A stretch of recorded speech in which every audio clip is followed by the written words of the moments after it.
Saya Nindita Ayu Kasdani dengan NPM 224-084. Saya Ida Iwan Sumawati Adnani dengan NPM 224-001. Saya Niputu Rana Sugantari NPM 224-055. Nah, itulah nama pokok dari buku kami. Baik, untuk materi selanjutnya, dipersilakan. Baik, terima kasih. Jadi di sini saya akan menjelaskan mengenai latar belakang dari materi yang akan kami sampaikan. Di sini kami membahas dua materi, yaitu penyajian data dan pengolahan data. Penyajian data dan pengolahan data matematika adalah merupakan proses penting dalam analisis statistik dan riset untuk menyusun, mengolah, serta menginterpretasikan data dengan cara yang sistematis dan terstruktur. Penyajian data bertujuan untuk menyampaikan informasi secara jelas menggunakan grafik, tabel, atau diagram yang mudah dipahami. Sedangkan pengolahan data mencakup tahap-tahap seperti pengumpulan data, pembersihan data, analisis, serta perhitungan berbagai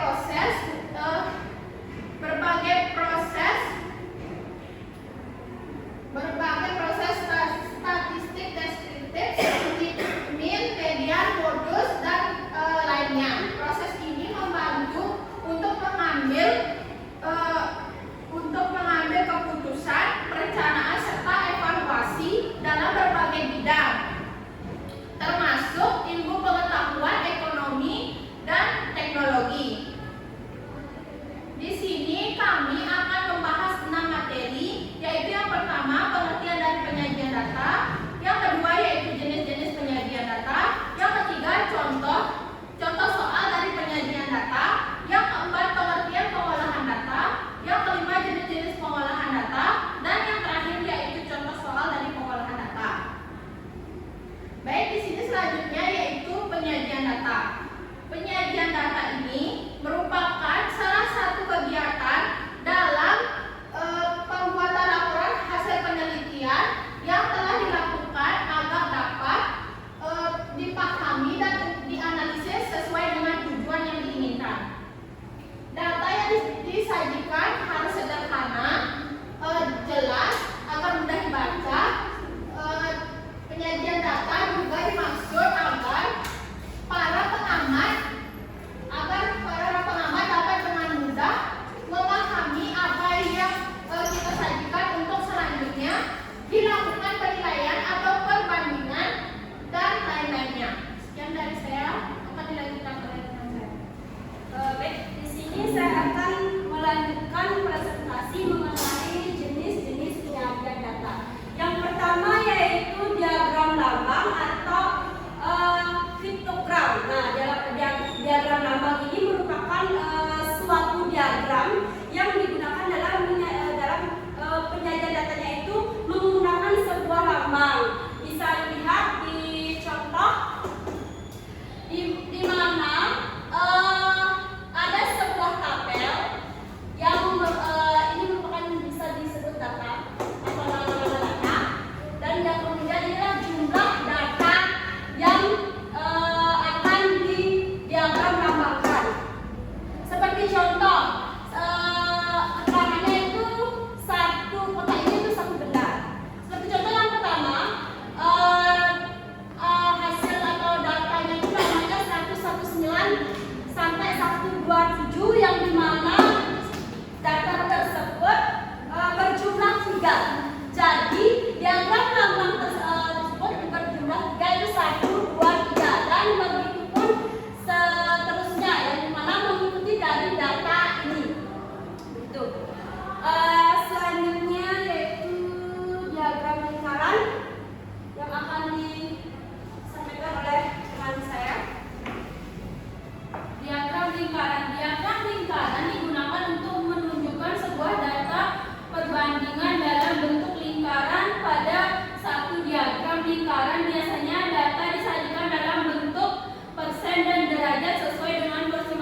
Jadi siswa yang tidak mengikuti ekstra di dalam satu kelas itu ada 17 siswa. Baik, saya kembalikan. Baik, terima kasih. Untuk selanjutnya Rama.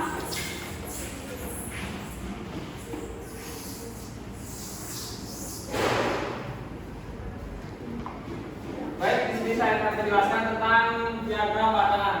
Diagram batang itu memiliki skala dan pernyataan yang jelas. Biasanya di diagram batang dalam bentuk batang yang memandang vertikal dan horizontal. Jenis penyajian ini sering kali digunakan oleh seorang peneliti, sifatnya agar mempermudah penghitungan nilai jumlahnya banyak. Ya, contohnya seperti ini. Kita pertama-tama kita buat garis vertikal dulu dari atas ke bawah, terus kita buat garis horizontal.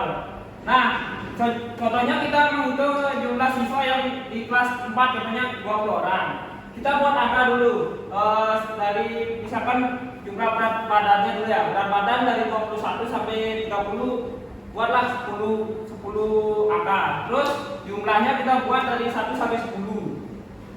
Nah, pertama kita misalkan ada berat badan 21. Kita jumlahkan 21 itu jumlah berat badannya ada berapa orang. Kalau misalkan jumlah berat badannya 21 orang ada 3, kita garisin yang nomor 3 sini garis.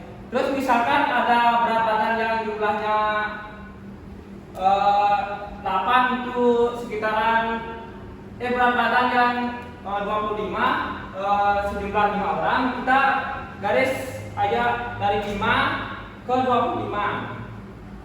Baik, dan seterusnya mungkin itu saja dari penjelasan saya tentang diagram batang. Baik, terima kasih. Selanjutnya itu diagram garis. Nah, diagram garis ini hampir mirip seperti diagram batang, tapi bentuknya garis atau garis yang lebih sempurna. Diagram garis ini merupakan gambar atau grafik yang menunjukkan hasil dan pengembalian, pengolahan, serta penyajian data. Pada grafik ini bisa disajikan dalam bentuk garis-garis yang menghubungkan antara titik-titik. Nah, contohnya seperti ini. Kita anggap yang biru tua ini yaitu bawang merah, dan yang biru muda yang atasnya itu bawang putih. Di mana kita buat garis vertikal dan horizontal. Yang vertikal itu merupakan harga per kilo. Kita buat harga per kilo dari berapa itu? 30.000 ya, dari 30.000 per kilo. 35 dan kelipatan 5 ya.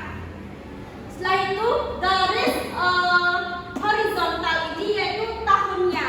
Kita buat tahun 2020, 2021, 23 dan 24 tahun 2000, yang dimana pada tahun 2020 harga bawang merah yaitu menyentuh di harga sekitar 33.000 atau 34.000. Kemudian pada tahun 2021 sama, belum mengalami perubahan, kenaikan atau penurunan. Tahun 2022 juga sama, tidak mengalami penurunan atau kenaikan. Tahun 2023 di mana harga bawang merah per kilo ini mengalami kenaikan hingga ke 40.000 per kilo. Dan di tahun 2024 lagi mengalami penurunan ke harga 35.000 dan ke harga 33.000. Selanjutnya itu bawang putih, di mana pada tahun 2020 menyentuh harga ke Rp40.000 per kilo. Dan pada tahun 2021 bawang putih itu mengalami penurunan ke harga bisa dibilang 37 atau 38.000 per kilo. Pada tahun 2022 kembali naik ke 40.000 per kilo. Tahun tahun 2023 turun lagi mencapai harga ke 35.000 per kilo. Dan pada tahun 2024 bawang putih mengalami kenaikan yang sangat pesat, di mana harganya mencapai 45.000 hingga 46.000. Nah, itulah contoh dari diagram garis yang bisa saya jelaskan. Selanjutnya yaitu tabel. Tabel merupakan kumpulan data yang disusun berdasarkan baris serta kolom yang telah disusun secara rapi. Penyajian ini cocok digunakan pada data yang memiliki rentang suatu nilai atau banyak yang jumlah atau data yang jumlahnya banyak ataupun pada data tunggal. Nah, seperti contoh ini yaitu bisa dibilang tabel yang pada kegemaran siswa kelas 6. Hobi ya, bisa dibilang hobi. Pada tabel pertama kita cantumkan jenis kegemaran yang disenangi oleh anak peserta didik. Yang kedua yaitu jumlah datanya, jumlah siswanya yang senang dalam kegemaran tersebut. Contohnya yaitu renang. Dalam hobi renang, siswa ternyata hanya suka pada siswa hanya suka itu jumlahnya 5 orang. Nah, pada voli ternyata 4 yang suka voli. Pada bulu tangkis ternyata siswa itu banyak yang suka dan jumlahnya lumayan banyak, yaitu 11 orang. Sepak bola juga ternyata banyak yang suka, jumlahnya bisa 12 orang, dan basket lumayan lah 7 orang. Nah, inilah contoh diagram tabel yang bisa saya jelaskan secara sederhananya. Baik, presentasi akan dilanjutkan oleh teman saya.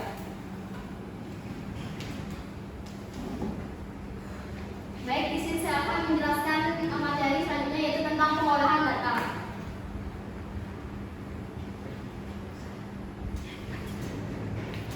Pengertian pengolahan data. Pengolahan data dikenal dengan sebutan statistika yang merupakan ilmu pengetahuan yang erat kaitannya dengan kehidupan sehari-hari. Contohnya mengukur tinggi badan, berat badan, ukuran sepatu, nilai rata-rata di kelas, menghitung jumlah siswa laki-laki dan perempuan, serta persentase pekerjaan penduduk ataupun jenis kegiatan sehari-hari lainnya yang bisa yang dilakukan dalam pengolahan data.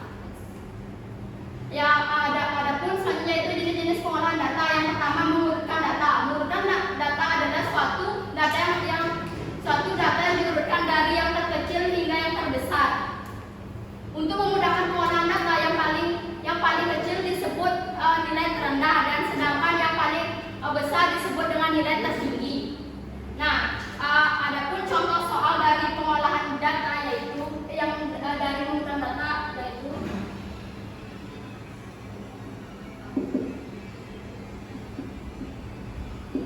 dari 10 siswa kelas 6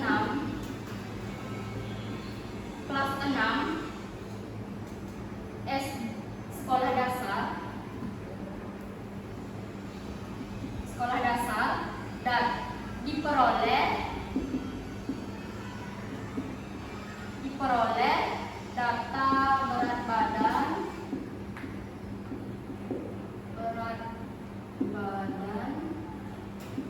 sebagai berikut.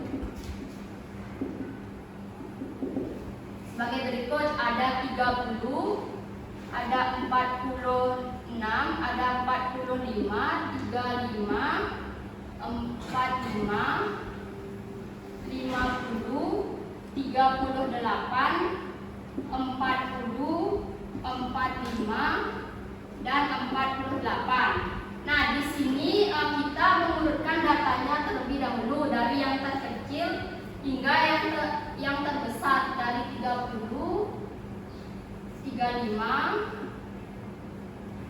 38, 40, 45, 46,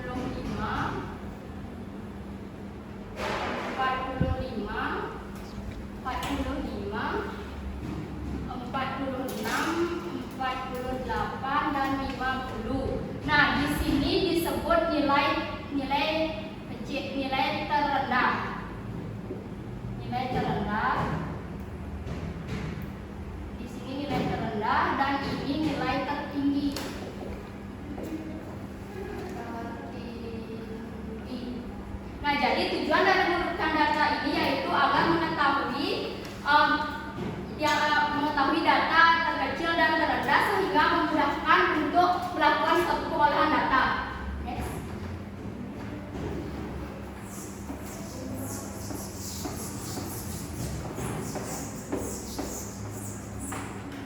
Penjelasan selanjutnya yaitu tentang mean atau rata-rata. Mean adalah nilai rata-rata dari keseluruhan data yang didapatkan.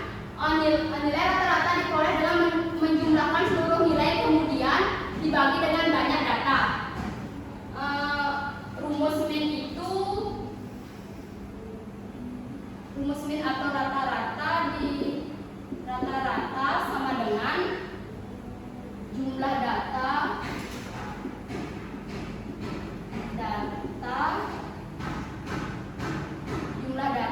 per banyak data. Sedangkan contoh soalnya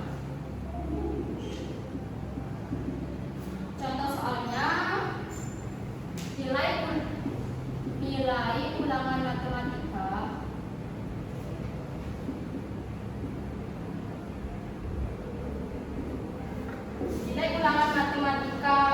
ini sebagai berikut.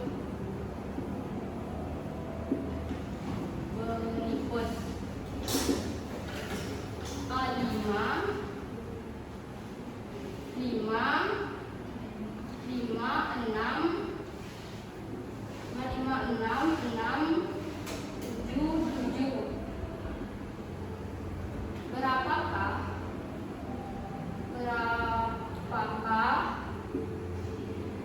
rata-rata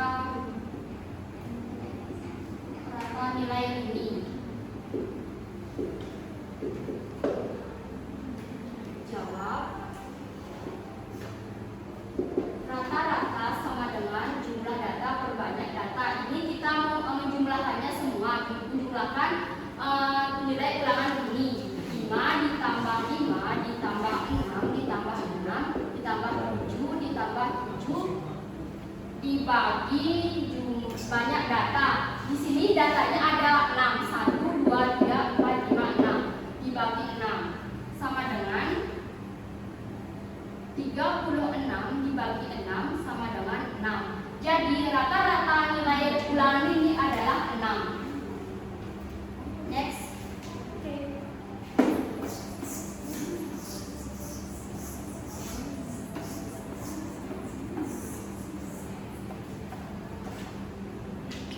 Selanjutnya median atau data tengah. Median adalah ukuran yang diperoleh dari data yang terletak di tengah setelah data itu diurutkan. Median dipengaruhi oleh jumlah data.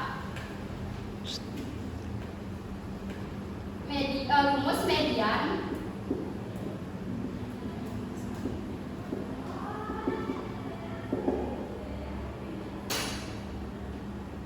data ganjil.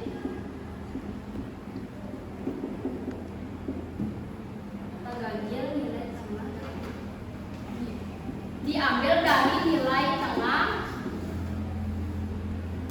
dari sebuah data. Sedangkan data genap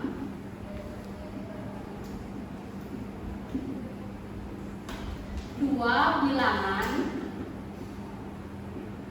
yang ada di tengah dibagi 2. Nah, contoh soalnya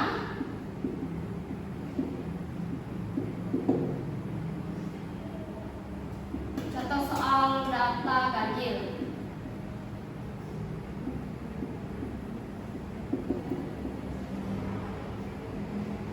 Ada sebuah data yaitu 6, 7, 8 6.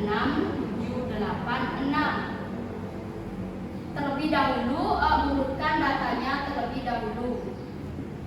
Urutkan data.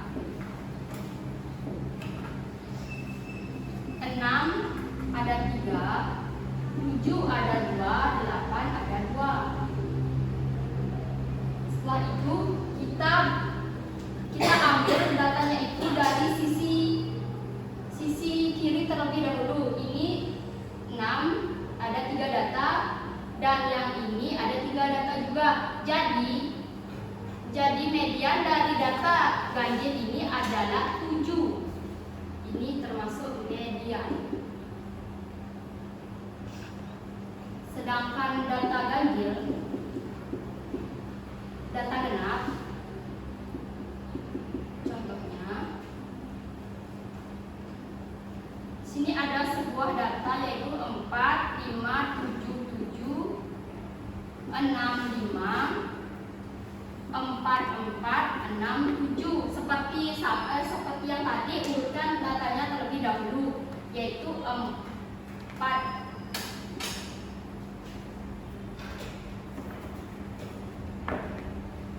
Empatnya ada 3, 5-nya ada 2, 6-nya ada 2, 7-nya ada 3. Nah, jadi data median dari data ini bisa kita lihat dari jumlah datanya 10. Nah, jadi dari ini kita ambil 4, dari sini kita ambil 4. Jadi mediannya ada 2, yaitu 5 dan 6. Jadi menentukan yang tadi kan rumusnya data genap 2 bilangan yang di tengah dibagi 2. Jadi 2 bilangan yang di tengah ini dibagi 2, yaitu 5 ditambah 6 dibagi 2 sama dengan 10 per 2 sama dengan 11. Oh iya, 11 sama dengan 5,5. Jadi median dari data tersebut adalah 5,5. Nah, itu penjelasan dapat saya sampaikan. Presentasi dilanjutkan oleh teman saya. Untuk presentasi selanjutnya yaitu modus, silakan. Baik, terima kasih atas kesempatannya. Jadi saya akan menjelaskan tentang modus. Jadi modus adalah nilai yang sering muncul di dalam suatu kumpulan data. Jadi di dalam kumpulan data, modus membantu mengidentifikasi nilai yang dominan atau paling umum terjadi. Jika ada lebih dari suatu nilai dengan frekuensi yang sama, data tersebut bisa memiliki lebih dari suatu modus. Baik, jadi saya akan memberikan contoh soal.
Soalnya itu berikut adalah nilai ulangan matematika siswa dari 10 siswa. Yang pertama 8, 7, 9, 8, 10, 7, 8, 9, dan 7. Jadi jawabannya itu kita harus mengurutkan dari angka yang paling terkecil, nilai yang paling terkecil ke yang paling besar. Nah, jadi 7 itu ada 1, 2, 3, 4. Nah, kemudian 8 itu ada 1, 2, 3. Nah, kemudian 9 itu ada 1, 2. Kemudian yang terakhir 10 ada 1. Nah, jadi kita harus menghitung nilai frekuensi yang ada. Jadi 7 itu